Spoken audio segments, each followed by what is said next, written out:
Hello guys, meron na naman po ulit tayong topic patungkol sa usapang barberya. Kung matatandaan nyo guys, meron tayong in-upload na video patungkol sa style ng gupit na ang tawag ay low fade. Ngayon guys, ang pag-uusapan naman ulit natin ng gupit ay tungkol sa style na ang tawag ay mid fade. Ano nga ba ang itsura ng mid fade guys?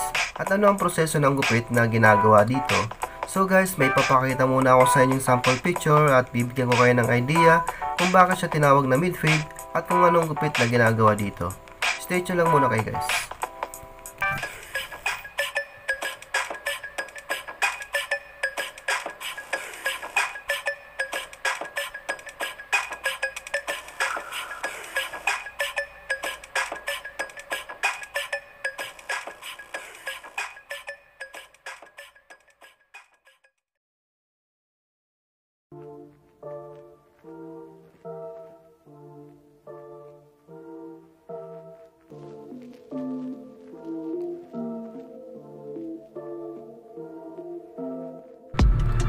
So guys, andito na yung sample model natin na una natin gagawing guide para sa gupit na mid fade.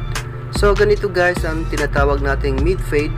Kung papansinin natin guys, nilagay natin ng arrow para magkaroon tayo ng palatandaan kung ano ang tamang guide na susundin natin. So meron siyang arrow na letter A at meron din siyang arrow na letter B.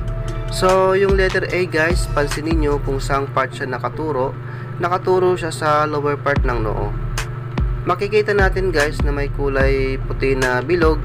Yun yung level na susundan natin magmula dun sa pointed part patungo dun sa may mga linyang puti paikot sa magkabilang gilid. Yun lang yung level na susundan natin guys. Yung arrow letter B naman, yun yung pinakapudpud na part ng gilid. Pwede siyang gawing 0 or skin fade, depende sa trip ng ating client. Ito yung clear picture ng mid fade natin guys. So itong pangalawang picture natin guys, same lang din na paliwanag doon sa nauna nating picture model. Yung may mga linyang puti pa rin ang gagawin nating guide na hindi nalalagpas mula doon sa pointed part ng noo paikot sa magkabilang gilid. So ayan guys ang clear picture ng mid fade natin.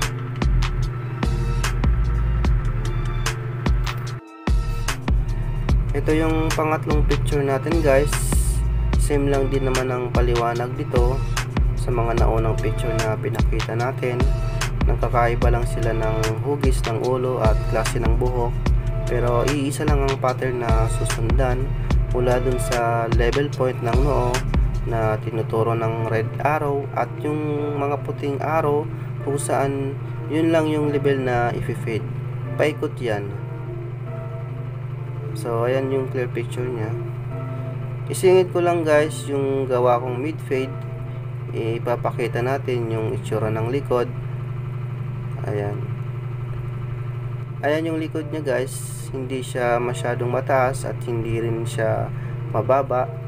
Kailangan sakto lang para balance ang level ng pagkaka-fade. So guys, ang susunod nating ipapakita ay kung paanong proseso ginagawa ang gupit na mid fade. So may ipapakita ko sa inyong video tutorial na nanggagaling sa isa sa mga hinahangaan nating barberong banyaga na si Mem the Barber. So stay tuned lang muna kayo guys.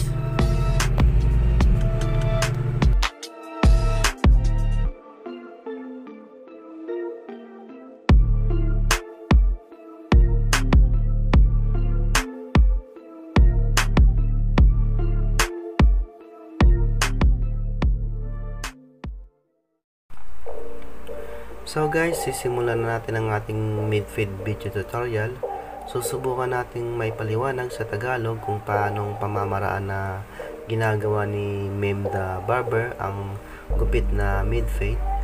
Ang unang step natin gagawin guys ay lalagyan muna natin ng guideline yung magkabilang gilid ng ulo para meron na tayong pattern na susundan at mas madali nating magagawa yung step by step na proseso. So ayan guys, ginagamitan niya ng pagtanggal ng buhok sa gilid.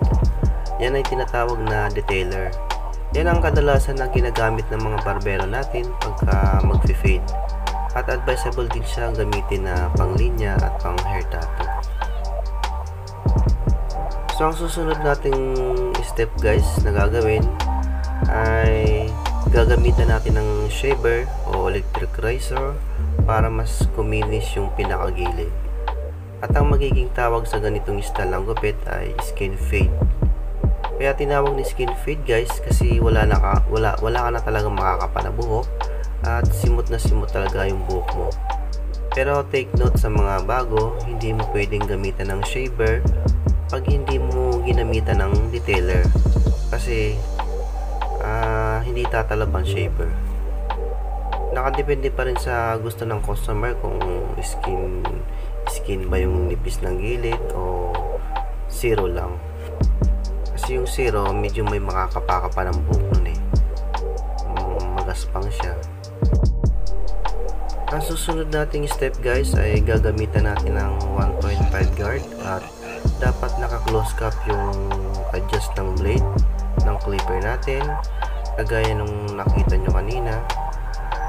Ayun guys, napakahalaga ng purpose ng 1.5 ng guide dahil ito yung pinaka-standard ng eksaktong nipis ng gilid para sa gupit na faded. Ang susunod na step natin guys, nakasalpak pa rin si 1.5 pero naka-open yung adjust ng blade nya kasi kanina naka-close siya. Para sa mga nagsisimula pa lang mag-aral magupit, ang ibig sabihin ng open, nakababa yung adjust ng blade, at kung naka-close naman, nakaangat yung adjust ng blade. At pwede rin umadjust sa half zero, etc.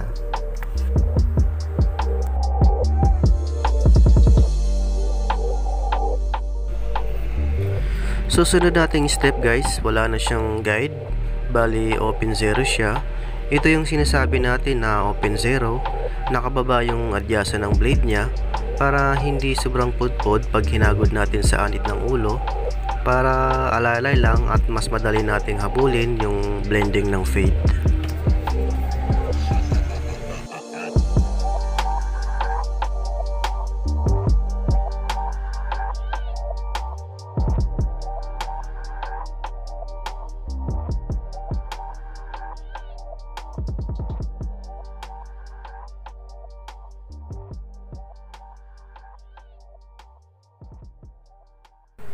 So, ang susunod na step natin guys ay 0 pa rin, pero naka-close gap na siya. Ito yung kanina na sinasabi ko guys na pag open 0, nakababa yung adjasa ng blade. Pag close 0 naman, nakaangat yung adjasa ng blade. Kaya pag close 0, magiging pantay yung setup ng magkabilang dulo ng blade, kaya masagad yung makakain niya na buhok.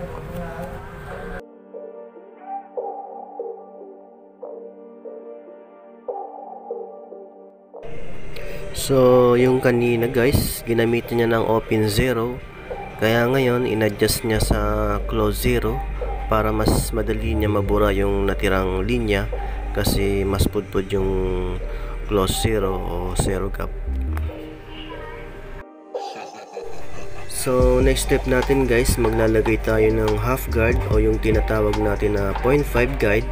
Yun yung kalahati ng uno na guide. Pero open 0 yung adjust ng blade nya, so pipitikan lang natin yung may linya. So ayan, kuskus balungos lang, tiyagain lang natin guys hanggang makuha natin yung blending transition ng pagkaka-fade nya. Ganito ka busisi ang proseso ng fade, hindi ganun kadaling gawin, madetalye.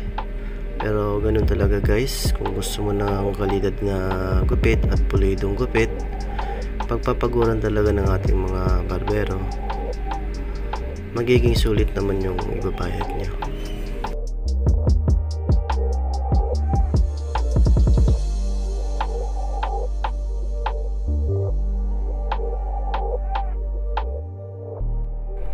So next step natin guys, gagamitan natin ng number 1 guide.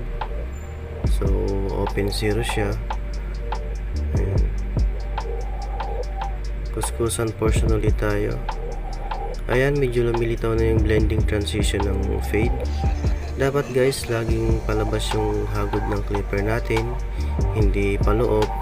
Kasi pag paloob o pasadsad pataas, masisira ang blending ng fade.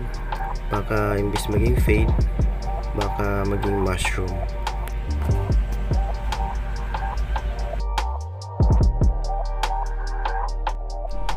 So, ang susunod natin gagawin guys ay gagamitan natin ng suklay o flat comb para tabasin natin yung mga sobrang buhok sa upper side para maging connected at maging proportion yung pagkaka-fade.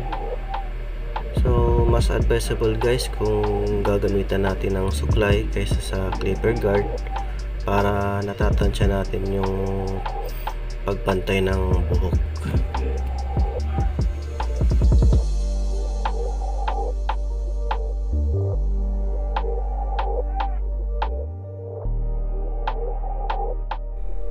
So, ayan guys, sisimutin na lang natin yung mga natitirang ispat-ispat ng gilid. Lalaro-laruin na lang natin. Ayan. Pitik-pitik na lang para makuha natin yung tamang transition ng blending ng mid-fade.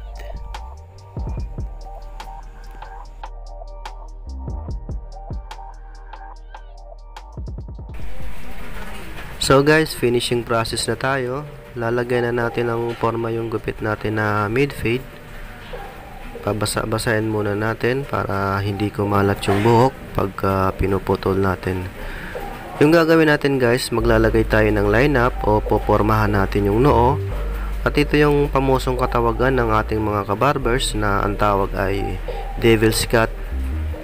Pero may ibang mga customer na ayaw magpalagay ng ganitong style kasi nakakalapad daw ng noo at maganda lang tingnan at malinis sa una, pero pag tumubo na, pangit na. At sumasang-ayon din ako sa opinion nila. Kaya bago tayo maglagay ng devil's cut o line up, mas maigi kung tatanungin muna natin yung customer natin kung okay lang ba sa kanila magpalagay ng devil's cut o line up para masunod natin yung gusto ng ating client. So ito na guys yung finishing product na ginawa ng ating barber na si Mem the Barber. Hindi na natin pinakita yung paghahit at pagblower ng buhok.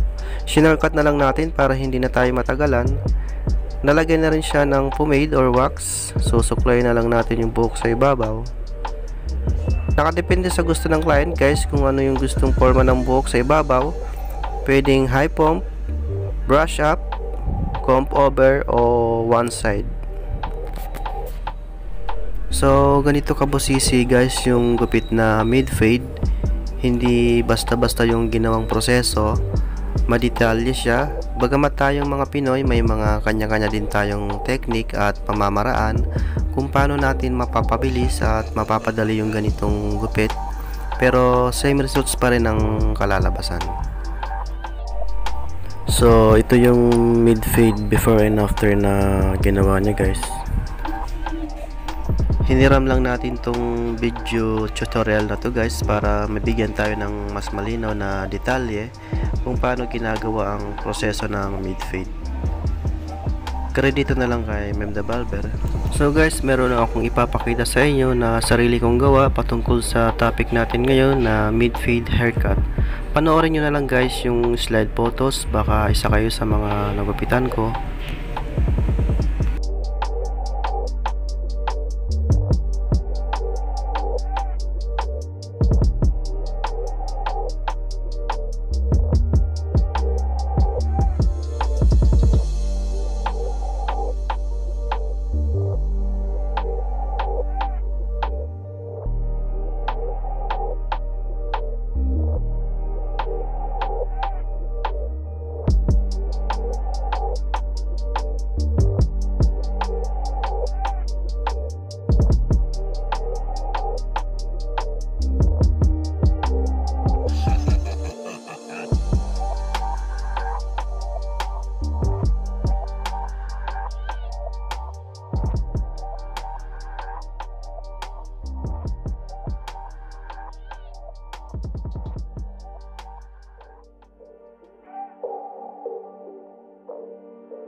So guys, hanggang dito na lang ang ating paksa tungkol sa gupit na ang tawag ay mid-fade. Sa mga dagdag katanungan guys, comment below lang tayo at sasagutin natin sa abot ng ating nalalaman. Para sa mga dagdag tips at mahalagang impormasyon, subscribe lang po tayo sa channel na to guys at paklik na din ang notification bell para nare-remind tayo sa bawat video na i-upload natin tungkol sa usapang barberya. Maraming salamat guys, see ya sa next kong video.